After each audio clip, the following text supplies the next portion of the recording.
Pot in My Noggin, hosted by CK Sims, creating a platform to elevate, educate, and heal by creating a space where people can share their stories of struggle, triumph, and redemption.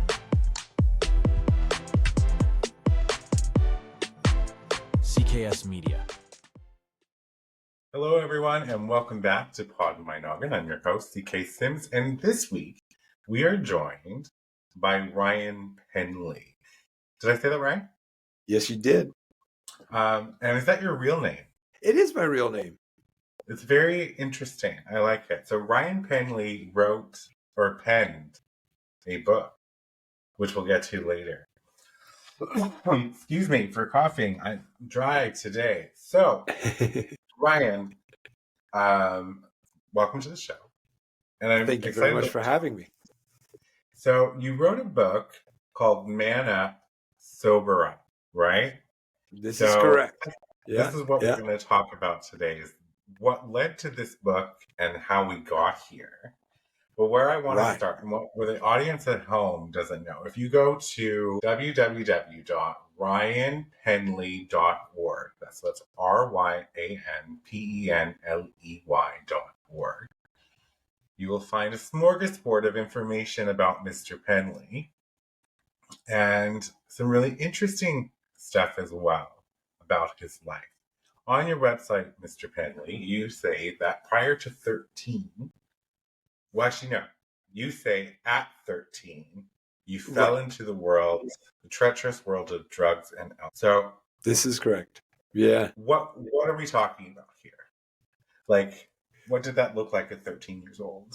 That's an excellent question, and I think that the most honest answer that I've come up with was I was at a party. And I had a couple of beers, and then all of a sudden, wham, bam, I had enough confidence, or at least, I started to think that I'm funny, and I had enough guts to approach a pretty girl that I hadn't been able to approach before that point in time. So I thought this stuff was magic. I thought this beer was magic, and it was like, probably like swill to say the best of it, right? But like the effect it had on me, it wasn't like I was like, oh, this tastes great. I was almost instantaneously smitten by the party scene, the lack of inhibition, and being like a walking, talking hormone. I was approaching people that I found interesting sexually. So I was like, man, this is awesome. And so like, it was like lightning. And then of course at that point I'm suffering no consequences, right? Like I don't have a job to go to, I've got great health. And so it seemed like all upside. It just seemed like everything about it was super awesome, and I couldn't see anything bad in sight. So I was like, man, this is where it's at, So like, that's kind of like the genesis, if you will. But, I think before that, like, there was, it wasn't as if I wasn't walking into that scenario, like unlike a loaded gun. So hopefully that answered what you were looking for. It did. It's actually, you painted a very interesting picture, because I hadn't thought about this before. So you are someone who's not maybe confident at 13, which, I mean, how many 13s are that confident? Hormones changing, bodies changing. You're at a party, you're drinking beer. All of a sudden, you feel maybe invincible, or that it's giving you some sort of superpower, or unlocking something. So that would be, just from a psychological standpoint, a very not good situation. Yeah. Right? Well, I mean, but at the time, though, like I said, I was suffering zero consequences. All I saw in my 13-year-old mind was like, this is great, So no school issues?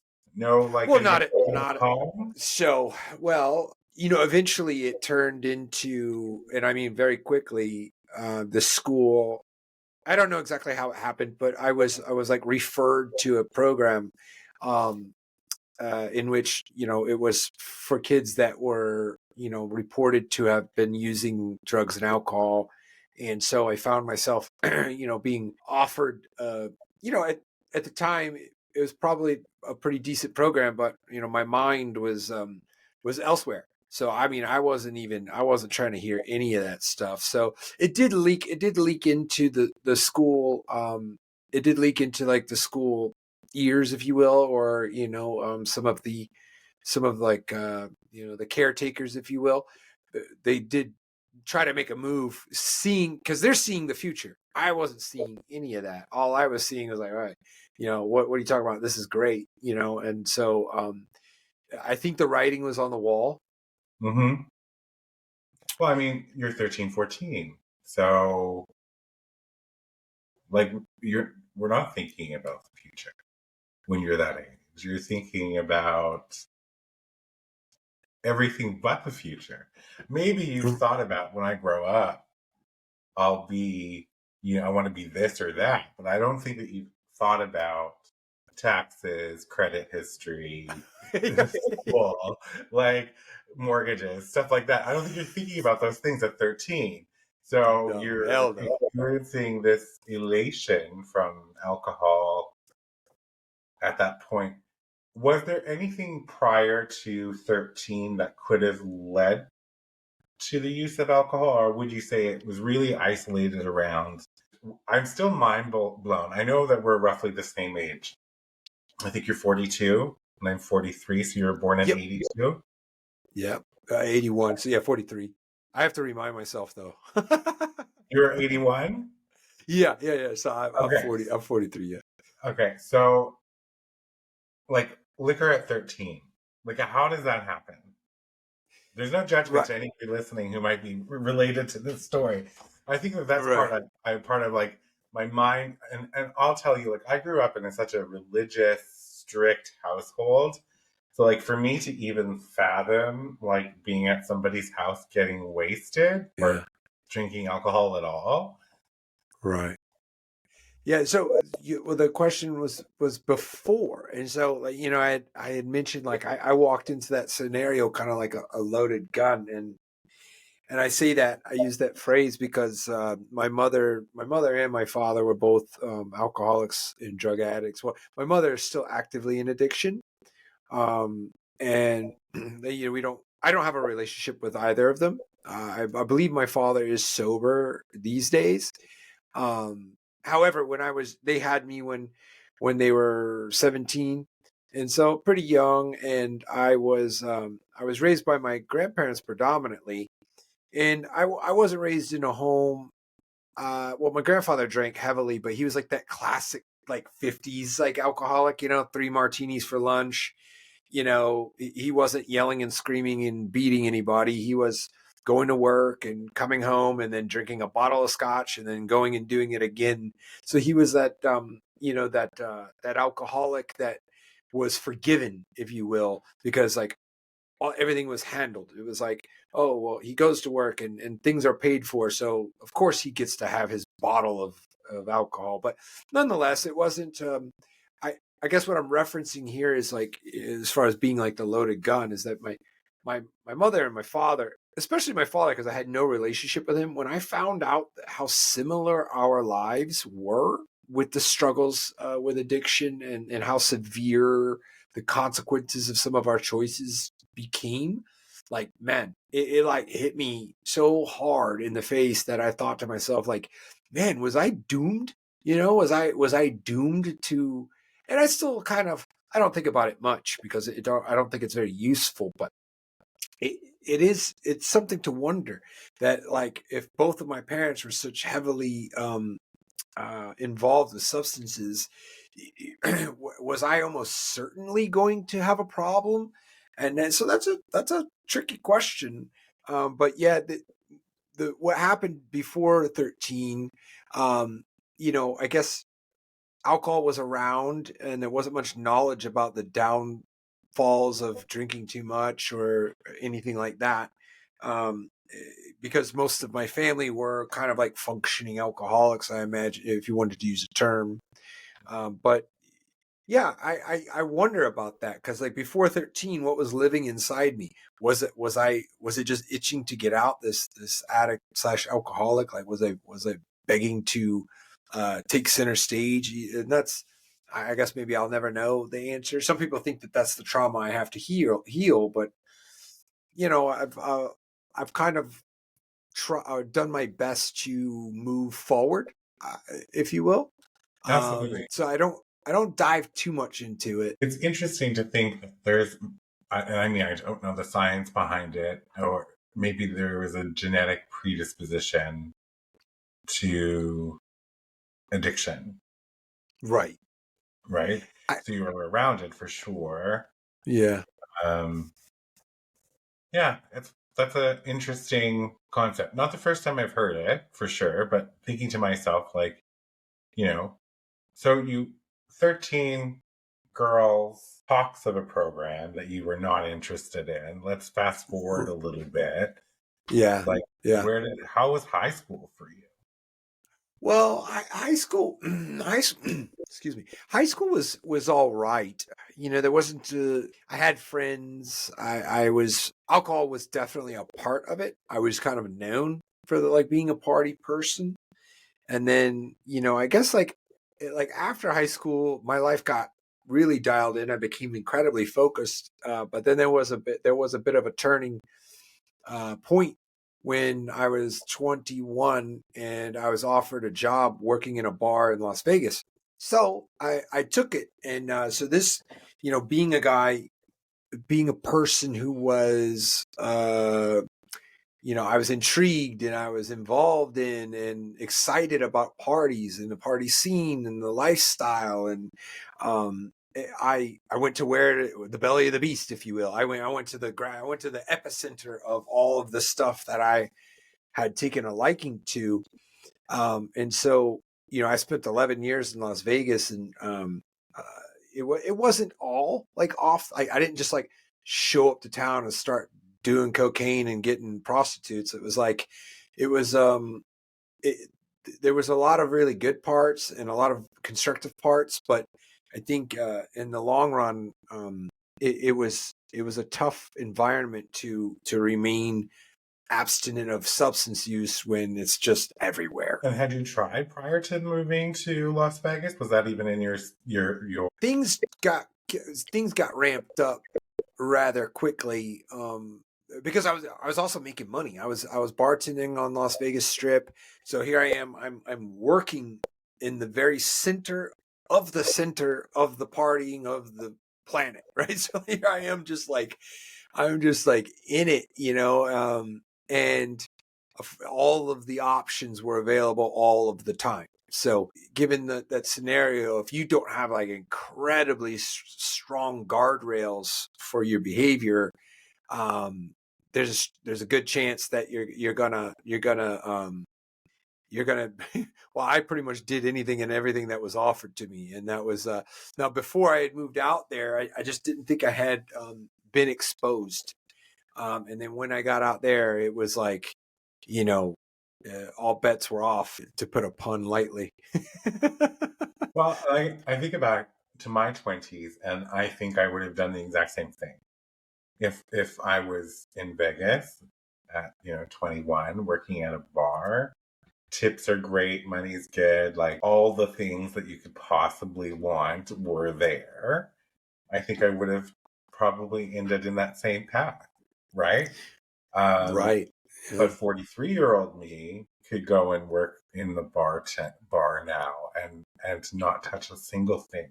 Right. Okay. So, Could so the good you? news about that is that you're probably not an addict or alcoholic, because even when because I'm in Florida now, like when I got back to Florida, I had, because that's what I did, what I had done professionally. I was like a professional bartender. I was in the bartenders union out there, and I was like skilled labor.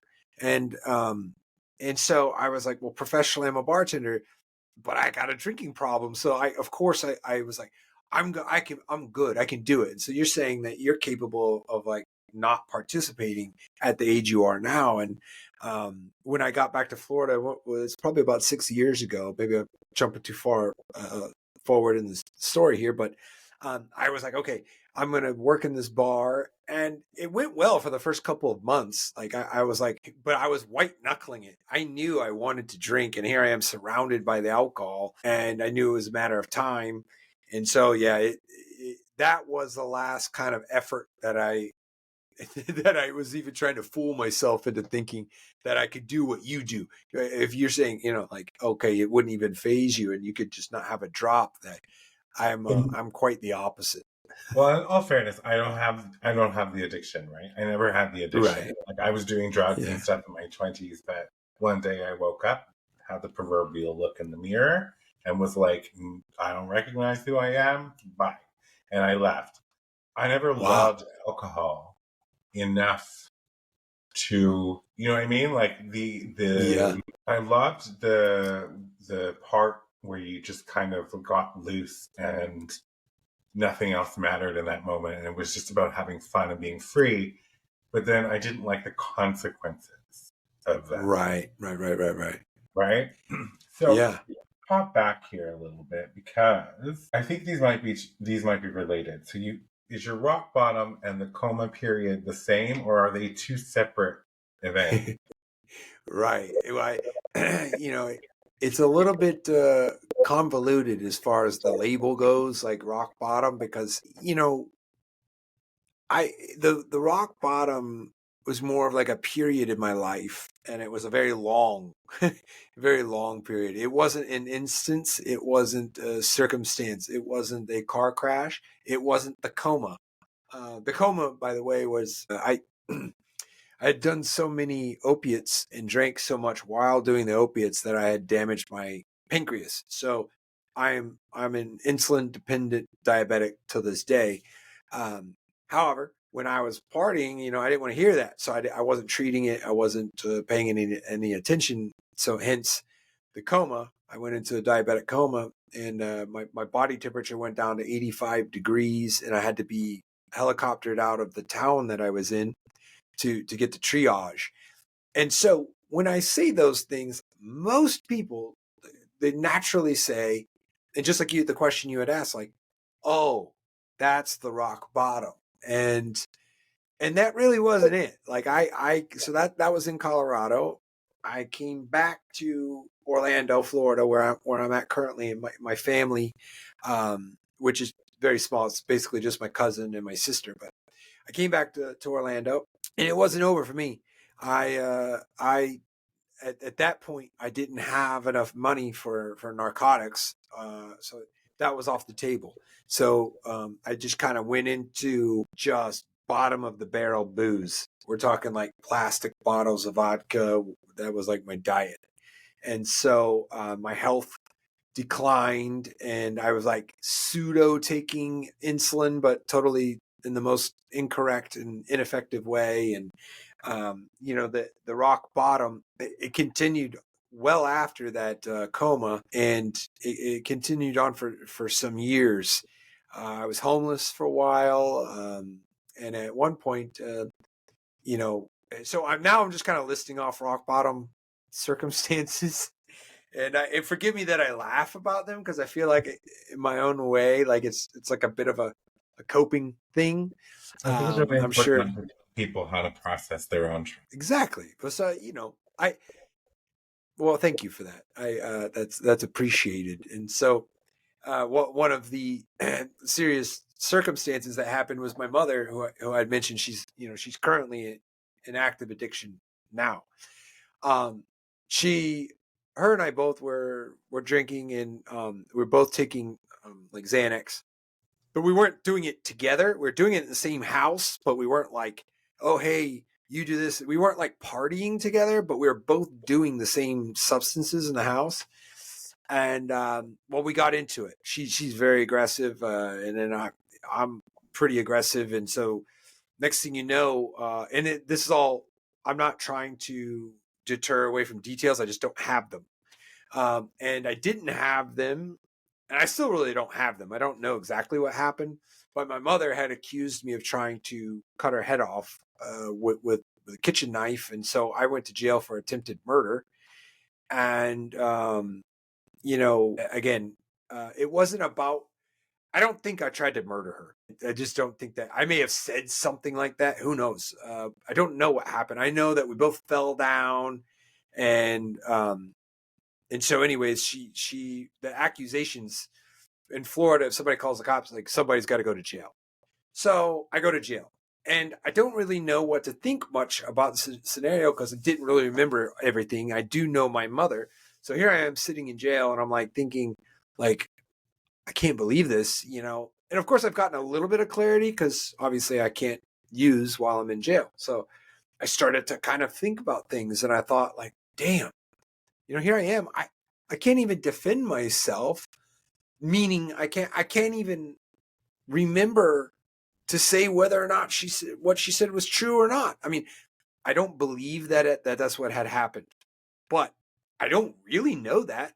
And that part, like, that was a big circumstance of rock bottom, knowing that something so awful was an accusation of me, and I really, what the hell could I say about it? I was out of my mind. I mean, I saw the video, she was too, but whatever, you know, that's not an excuse. And so, you know, when you link all these circumstances together, I think that equates to a rock bottom period in my life. And so, yeah, it was never really one thing that I could attribute. And in fact, I get envious of people that are able to, you know, they have a DUI and it's over. They don't ever do anything wrong again. It's like they, you know, but me, I have got a high tolerance for this kind of stuff. So I kind of stayed at it for way longer than I should have been, you know? Wow. So, I mean, not remember, right? Especially and Right. being accused of something. Have you talked to them, your mother, since? Has anything come more clearer? Well, I mean, if we're trying to dig up what happened on that day, I have very little for you. Her and I we don't have a relationship because my mother's, you know, she has her issues, and a person being on the outside looking in, you know, I have to perceive her as toxic because being around her will equate, or it will result in a toxic scenario. But, you know, maybe here's some context to put into it. My mother accused my biological father of trying to bludgeon her with his cowboy boots to her head. These are all, it's very odd. And I actually spoke to a doctor and explained these accusations she's made. And they all include head trauma by like a device. So with my biological father, he tried to kick her head in with his cowboy boots. My stepfather, who was my sister's biological father, she said that he smashed a dresser on her head. Her own mother, my grandmother, she said that she tried to bash her head in with a telephone, like an old telephone, like a big telephone. And so, you know, when I had said this to a professional, he was like, "Oh my God, she's got borderline personality disorder." And I looked that up, and I guess it seemed to kind of fit the style or the redundance of the accusations, and also some of her other traits, which is like, you know, high volatility, hyperaggression, you know, and a very established victimhood. There's a lot of things at play there. My mother's not well, and it sucks. But the where I'm at in my life, I can't afford to really try to rekindle that. And many people will tell me, like, that's your mother, you're running out of time, you need to reach out, but like, it's just too risky, man. It's risky. People might say that that's your mom, you're running out of time, all of these things. At the end of the day, you are responsible for it, right? Right. And Yeah, I agree. if you know that walking into a drug, let's just try a Macy's through the perfume section, is going to make you lose your breath and not be able to breathe, then you're not going to walk into Macy's through the perfume section. It is literally that simple. Yes, she Right. birthed you, right? Right. But you also know that she's harmful for you and your current livelihood, your whole mental state, everything. So I just have to pop back for 2 seconds. The person that you're talking to who immediately gave her a label or a diagnosis, I don't know if that's really the best thing to do for a practitioner who hasn't seen them. We like to label people. To me, my first comment to you is that it sounds like she has her own trauma. Yes. Whatever that mean, means. I believe that, yes. But yeah, I don't think that you're in the wrong for going no contact with your parents because of the hurt and what they put you through and how you're trying to move forward in a healthy way, right? It's just one of those things. So how long were you in prison? Oh, well, it wasn't prison. It was jail, but it was a few months, which is, too long.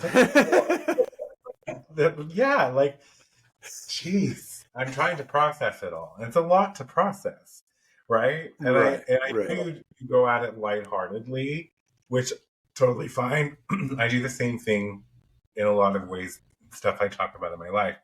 And it just feels better to do that, and I get it. So, but I mean, a few months of jail, I'm assuming that you were released without charge. Things were cleared out. It took out. some time. I had to, basically prove that, that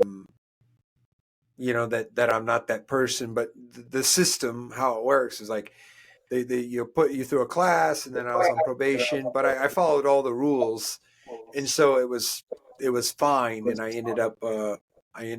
Now what sucks is that like that arrest is still on my record, and depending on what kind of a background check somebody may do, it still shows up, and you can't expunge an arrest record, which is kind of crazy, but it's on there, and it says attempted murder with a deadly weapon. And people that know me are like, when I say this stuff to somebody, man, like people look at me like, what did you say? And I'm like, I don't want to get into it, like that's, because it's just, I think that a lot of other people, or people when they hear it, it carries so much weight because of so many very, I mean, you say the word murder, it's like, whoa, it's like you just dropped a big, heavy lead weight in the conversation. And so sometimes I say it so lightly. But, the flip side, I guess, what I kind of carry as like a badge of like pride is that I'm transparent. I'm like, look, yeah, it sounds awful. It was awful. It is awful. Or I guess was awful because, I've grown because of it. I know that, obviously I wouldn't want to do it again, but like that's part of the journey, It is a part of the journey. We're going to take a break. We'll be right back. Life in Stitches by C.K. Sims. Available for purchase in paperback and ebook on all major platforms.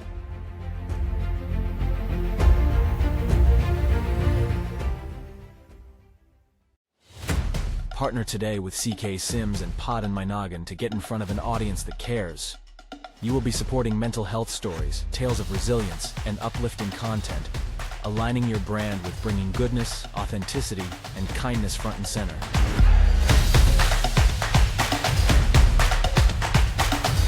This spot could be yours. Do you have a story of struggle and resilience? One that you want to share with others, and possibly help someone through their own struggles? Find the link in the show description and fill out the guest form today.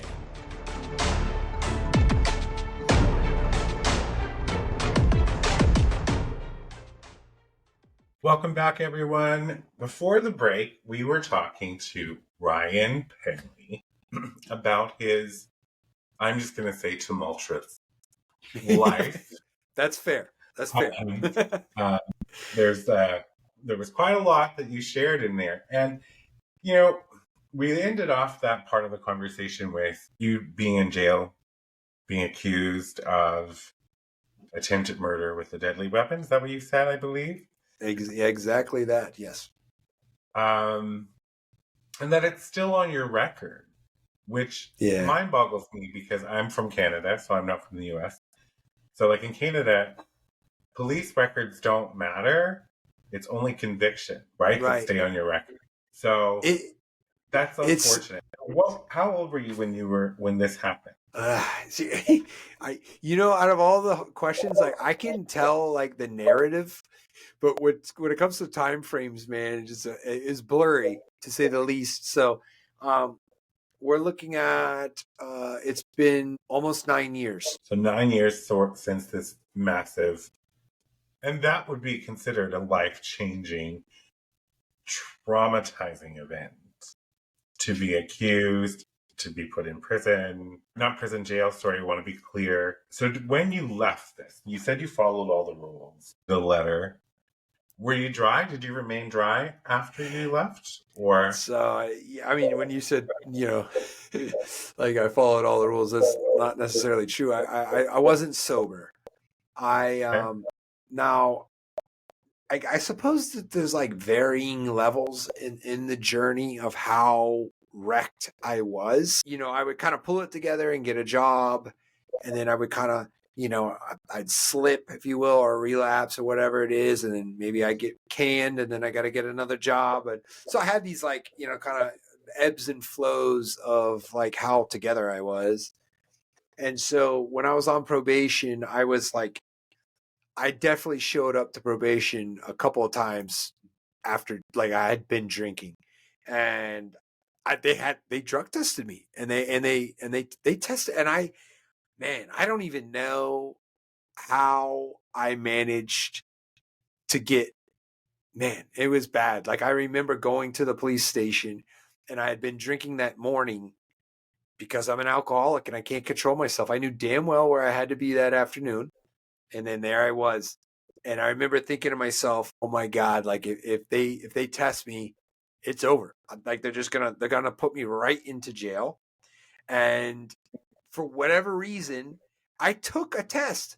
I took a test and I handed it to them. And like they didn't do anything. I don't know why. I don't know how on earth. Like I don't know how that worked out. But nonetheless, so I was not clean.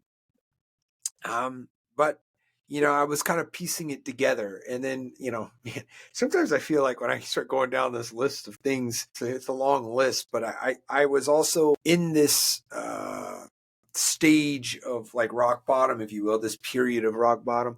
I was Baker acted. And so, if you're in Canada, in Florida, down here, it's not true in every state, but it's definitely true in Florida. If you are deemed a harm to yourself or others, somebody can call and you're not arrested, but you're detained. And so, and they detain you for 72 hours. And so, this had happened to me 12 to 15 times. I really don't know. I keep telling myself I'm going to like look it up because it's like I can find that information. But, so I would be Baker acted for 72 hours. And when you're in there, they don't give you, I mean, it's like a mental hospital. Like you're not able to do much, and you might as well be in jail. But you're safe, and you kind of have a little bit of space to like kind of sober up. So this had happened to me, many times, and so uh, throughout those times, at first I just wanted to get out and get back to getting wasted and doing drugs or doing whatever I could do. Like I was like, get me out of here so I can do whatever I want. Then over time, and after I'd been in there so many times, like I started thinking like, okay, I got 72 hours to like gain like a glimpse of clarity. I'm going to use it. And then when I get out, I'm going to try to like find some help and get some help. And so that failed many times, but at least I had the desire. I was like, okay, I've got to use being in this hospital as a launch pad. And so The very last time, however many times it was, that I was Baker acted, I got out and I called my cousin and I presented to her. Now I had already burned her. I'd already lived with her and it didn't go well. I ended up drinking her husband's alcohol and we got into an argument. And so therefore I was no longer, I was asked to leave, but I reached back out to her and I said to her, I said, listen, I have a plan. And so that plan was, I guess the umbrella term for the plan would be accountability. I reached out to her and I said, I'm going to get a breathalyzer and I'm going to blow into the breathalyzer every day that I come to you. When I come to your house to stay, I'll blow into the breathalyzer. And then in addition, I had to get therapy once a week. And in addition to that, I had to go to an AA meeting once a week. So anyways, there was like a plan and I was willfully accountable. I was willing to participate. Were these self-imposed regulations? Right. They were. Like it didn't do anything to me when the police were like, you better, we're going to test you or you're going to go to jail. Didn't do anything.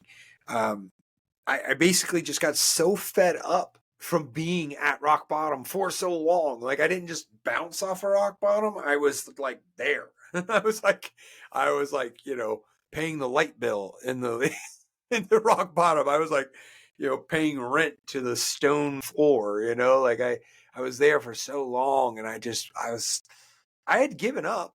I had tried giving up and it didn't work. So I was like, okay, everything is falling apart on me. So, what now, and so I made a decision to get to work. And so that's what that was. And it worked? It did. I had a relapse, but like very brief after that. But that was March 31st, 2019. And I ended up not going to the AA every week. It didn't work out for me. But nonetheless, the therapy was huge. And I didn't even really use the breathalyzer. It was just the effort and the willingness to be held accountable is really what helped me to put boots to ground and really start gaining some traction in recovery. My wheels are turning. Yeah. Right?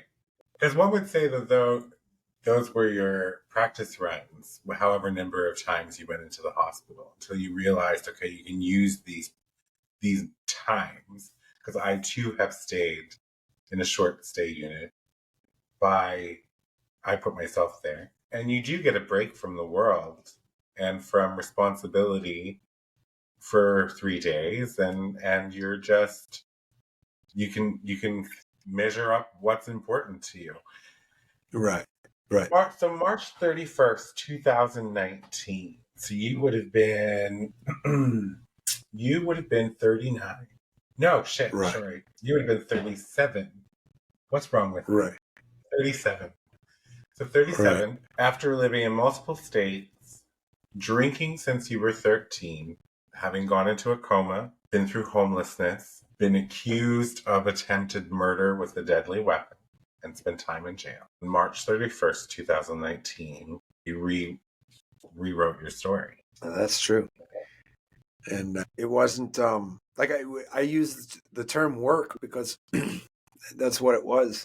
That's how I perceive it to be. It was a lot of work. And, but I started really putting together different tools, I started, it's so weird because like I every day at first, and then every week after that, and then every month after that, and then it turned into a year, right? Like the more clarity that I had gained, there was more of like a celebration in like my soul. And so the success of traction and sobriety, it became perpetual, and it became like a mission, like it became this intrinsic value to continue to work on myself. and that hasn't gone away. I say this a lot, like I, for lack of a better term, but it's a bit of a cliche, I have an addictive personality. Well, I believe that to be true. I don't believe moderation is in the cards for me. This is not. Like I go over. So knowing that is very powerful. So these days, I dump that energy into something that's not selfish, or something that can be of value to others, or something that's, an adventure, but in a positive way. I these days, it's very important for me to do podcasts like this. Like, this is exciting for me. It's a healthy outlet. It's a new adventure to meet a new person and talk about things. And it doesn't, it doesn't phase me. It doesn't, I've shared the story enough that now, it's healthy and it feels good. But it's just this act of meeting new people and participating and communicating, things like this. Like, this is what's needed in my life. And if I don't have that, if I'm not constantly in pursuit, then, I foresee like a rocky road, like the boat will start to rock very quickly. So it sounds to me like you got addicted to healing yourself. Right. Or growth. And so, and I know that a lot of people will probably say, like, well, yeah, you're still attached, which is not good. Okay, that's fair. But, Attached? what am I? What does Well, that mean? attached, addicted. You didn't say attached, but I mean, say somebody's like, you said I'm addicted to healing myself. And I think that there's sometimes in some people that might perceive that as like, oh, well, you're still an addict. And I'm all right with that, because I know what I'm not addicted to.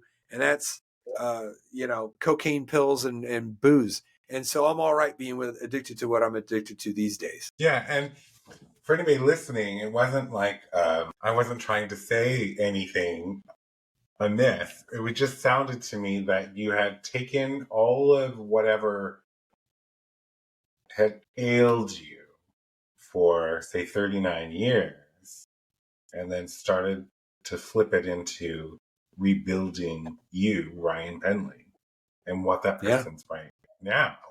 And I think that for anybody who's not been an addict, once an addict, always an addict. The thing is that just because you are not partaking of those pills or the cocaine or the booze doesn't mean that you're not still wanting or the desire is not still there.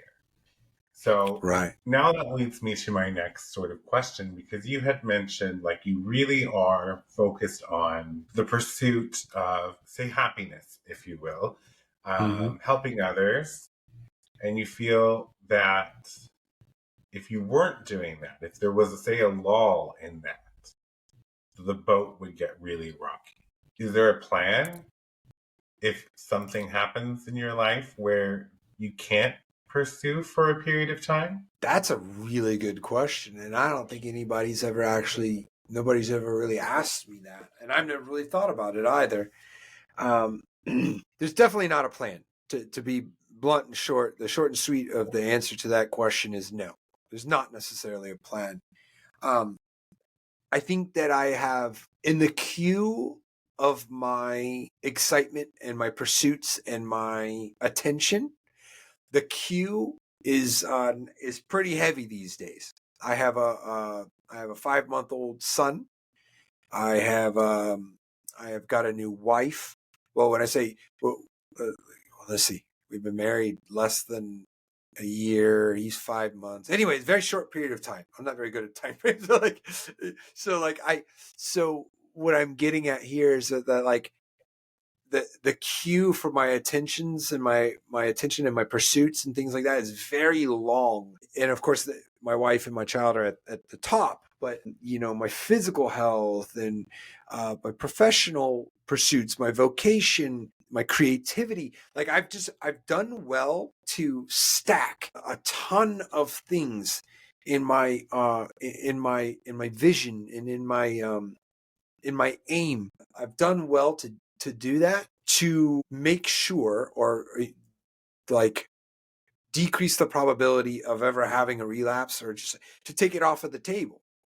And I found early on that the more that I did that, the more that I stacked my attention into things that were constructive or valuable or for other people or selfless instead of selfish. Like, the more I did that, the further the triggers got away from me. Like, it was way easier to walk right past the liquor store when I had 5 other things more important to worry about. Or now, like, I just, again, I make sure that there's so many directions to point myself that are just better. They're just better. And so, I don't want to say that relapse is impossible. I don't believe that. But like I said, I'm making the probability of it as small as I can. So many things. And I'm going to go there, even though I feel like I shouldn't. But my question is, are you still in therapy?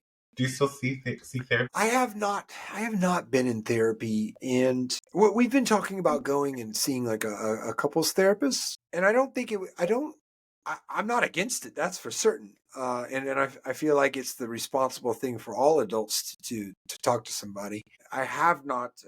It's not implemented in my lifestyle at the moment. Do you want to know why I asked? I don't know why that you asked, though. You want to know why I asked? Yes. So my background is in mental health and counseling psychology, and everything that you've said so far today. So like, I get this vibe from you that you have become this truly wholesome human being, right? Mm-hmm. This is what I'm feeling. This is what the vibe I'm getting. And you're doing a lot of good work and you're doing a lot of wonderful things in your life. But there's certain things that you're saying that kind of fires off a little bit for me. And that's the usage of stacking, lining up the queue, all of those things. These are all pointing to distraction or avoidance, right? So, not to dismiss or anything, all of the incredible things that you're doing to help others, but what I want you to consider is, who is Ryan Penley right now without all of that? And it sounds like you're trying to spend the last 5 years being very selfless, because selfishness brings in the triggers. But you have to fill your cup. And that maybe is the worst analogy I could possibly use. But well played. I see what you did there. But you know what I mean? Like, we're not bottomless. Like, oh my God, this is a terrible, it's all coming out wrong. What I mean is, we are not infinite in what we can give to others. And if by some chance all of the wonderful things that you have been doing are fulfilling your purpose and making you feel wholesome, complete, and that you're giving back and all of those things, and that's the best thing ever. My thing is just, I don't want you to relapse and lose, for you to think that you've lost everything that you have, especially on the direction that you're going. So like, to me, I'm just, the inside of me is just telling me, shut the hell up, is what I was telling you. But what I'm trying to say is that therapy about who Ryan Penley is right now, if this other part didn't exist.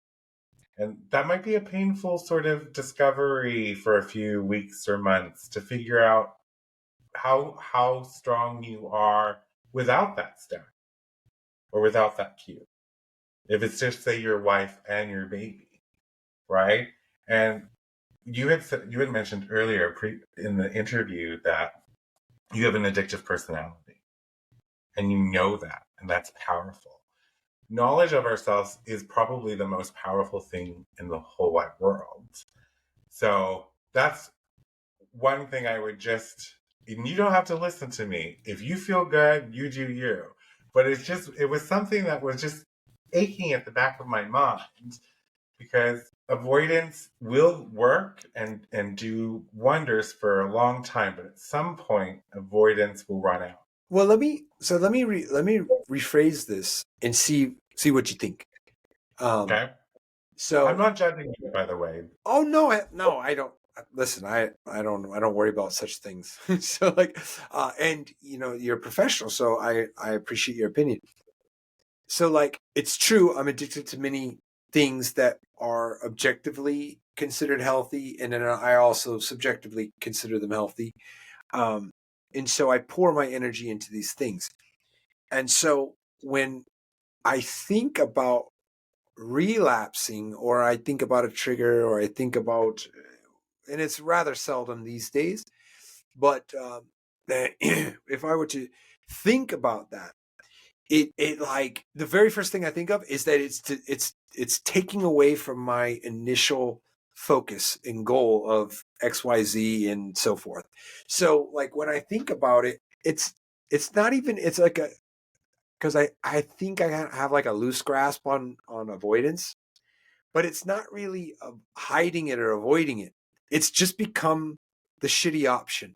I'm like, well, I know what alcohol gets me, and I know it doesn't get me what I want. And what I want is over here, and it's to help others and be there for my family and be a decent father and all these things and provide. And I know that instead of like I'm not like trying to sweep it under the rug. I know it's right there, and I know there's alcohol, and I know there's drugs, and I know that there is a benefit to them, whatever it might be, like just like a very short period of bliss or euphoria, whatever. But I'm like, that to me is just a shitty option compared to my pursuit of those other things that I now value way more than my own escape.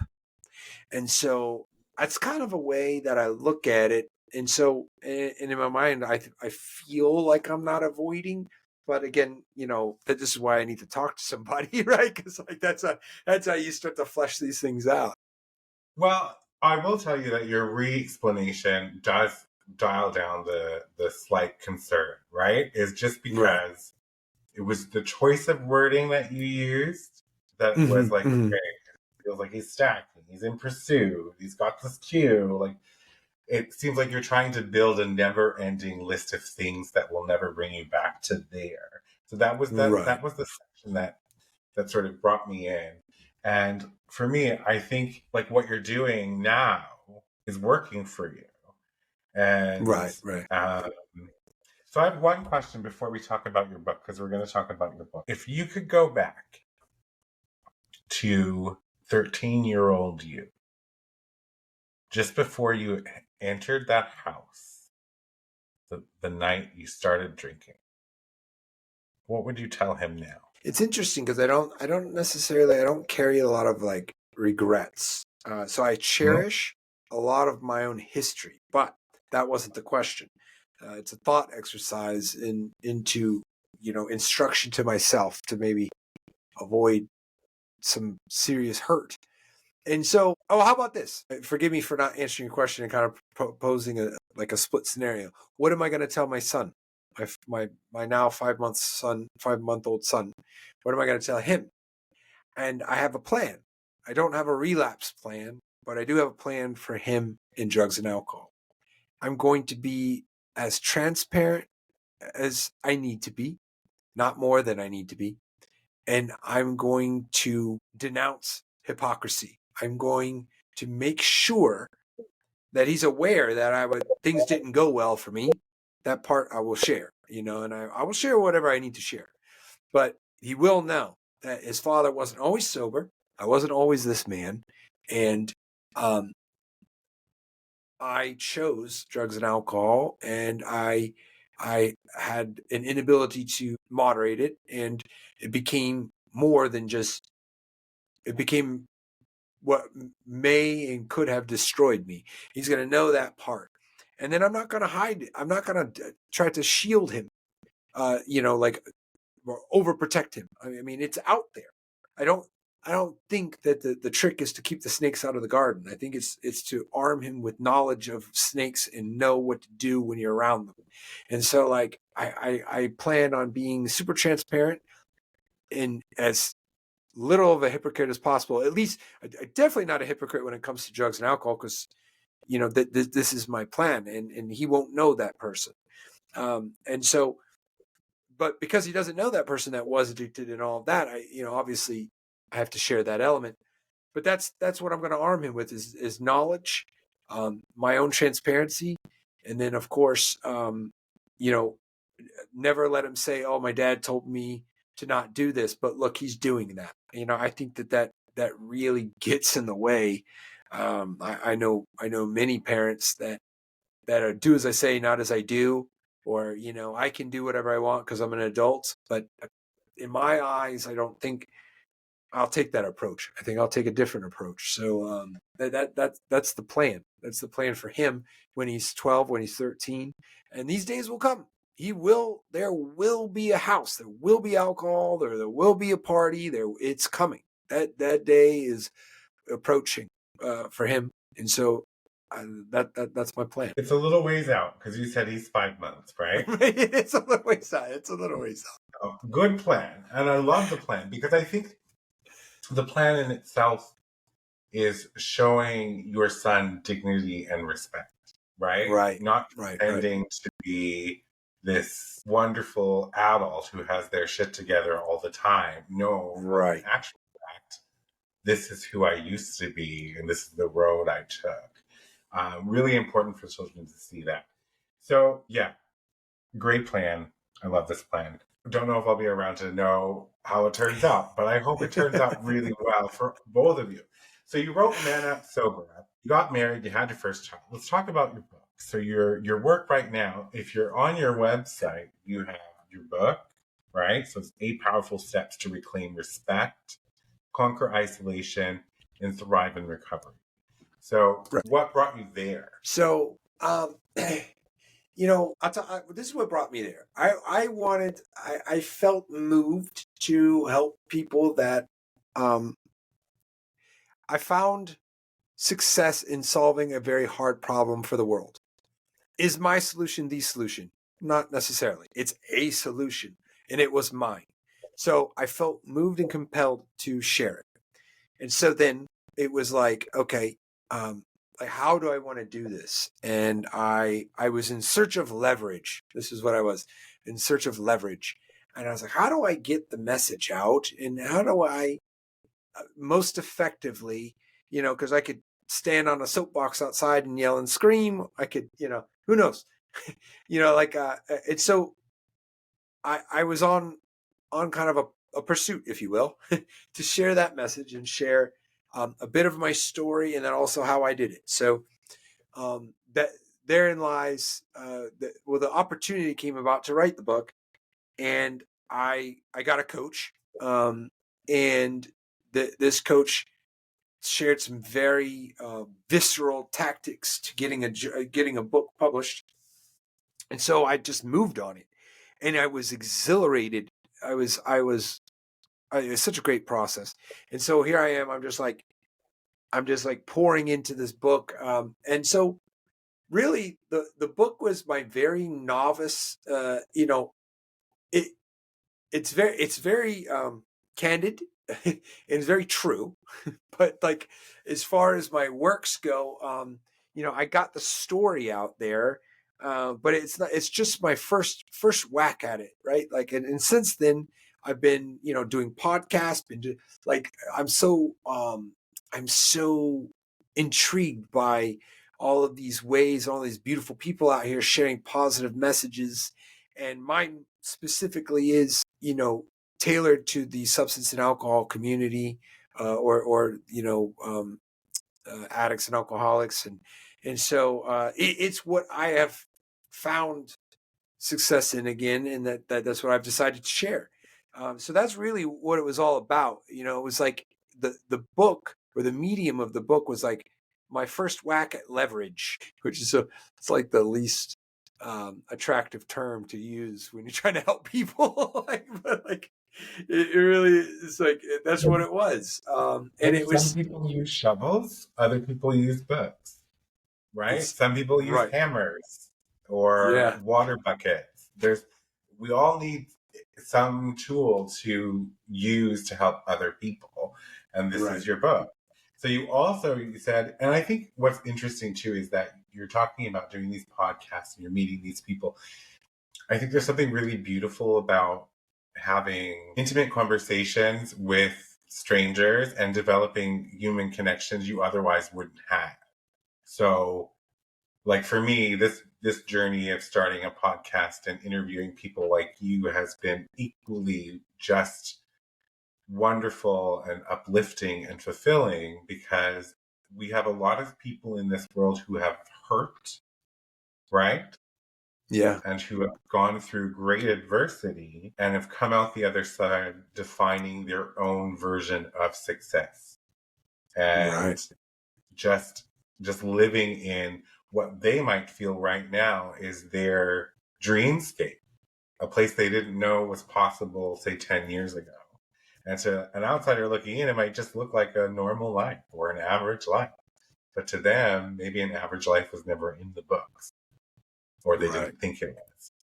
Also, you have your own podcast. You have The Next Fix, Yes. which is appropriately named, and I like that play on words. So anybody can watch this episode 21, prioritizing well-being. Great message there. That's your latest episode. And you have sober life courses. Right. You have a 21-day challenge, which is free, y'all, if you go to his website. Right. And then you have Sober to Super, which is $199, which I think is a very reasonably priced. And I'm curious. I'm looking at the Let's Chat option. If I were to click that, what's going to happen? Well, in theory, I will respond to your chat. You're going through a very fresh revision of the website. So, full transparency, as I was just speaking about, like, I haven't been able to use the chat quite yet. I think I put it on this morning or even yesterday. I think it was yesterday. Nonetheless, it was very, very recent, that chat button. But it's all me. So how about this, to one up that chat button, in case, because I'm not 100% sure that works, but my phone number is there and my email is there. That's me. It's me all day. And so again, as I had mentioned, like leverage. I'm trying to extend different tools, like you mentioned, a hammer, a bucket, and all these different methods, these different tools. So I'm like I said, I'm so intrigued by it. I'm just out there producing what I can creatively, constructively, that can help somebody. And so it's just, man, I love all of that, and I love, like you'd said, like the podcast. What a great thing to speak to people, and you're in Canada, right? It's a blessing to be able to just, for us to have these conversations and share with people, like-minded people, or even different people, whatever it might be. It's like, man, the whole thing is outstanding. And so you had mentioned the Sober to Super course. It's like, I have, like, some people have asked, like, they're like, oh, $199. It's like, it's too much. I've had a lot of people say this to me. I'm like, well, it took me 13 hours, 14 hours to put together. So it's not like, at the end of the day, there's got to be a point where it's like, oh, hey, man, I'm just trying to cover my time here. But again, as you pointed out, there's a free option. And that also was a lot of effort. And I really enjoyed putting that together. I think it's super constructive, because it adds the physical fitness element that I think is very helpful for somebody that's trying to get sober. Like, being a little healthier physically is very useful. Yes, indeed. Especially as you're aging. At 43, for myself, getting fitter was the best decision I could make, just to aid that aging process. And I mean, for people who say it's too expensive, at the end of the day, the price is the price. And if you can't see the value in it, then that's an them, not an issue, as the current colleague would say. I love that. That's amazing. But, it's a course. It's designed by you. People who are listening right now, you've gotten to listen to over an hour of Ryan Penley's. You have a high degree of emotional intelligence. Do you know that? I will take the compliment, and thank you very much. Perfect, but it's very evident in what you're talking about. You're also very self-aware. You've done a lot of work. You can tell that about yourself. And you made a comment earlier, and I'm like, I know that I'm over time, and some of my friends give me crap when I'm like over an hour. They're like, most podcasts 25 minutes and 30. And I'm like, well, my podcasts are an hour. So you said before, and I remember now, you said that it's a lot of work, and that's how you see it or perceive it. And like, I second that, because I think anybody who has had to reach their version of rock bottom and pull themselves up from nothing and build a life for themselves, trying to create something in contrast, hold old habits, is work. It's hard work. It is tiring work. And you said you're still working even after all these years, and the work never finishes. Yes, it gets a little lighter of a load, but the work is always present. And I remember being on a podcast, I don't know, gosh, 6 months ago now, having the same conversation. It's an uphill climb, but don't look at the whole hill.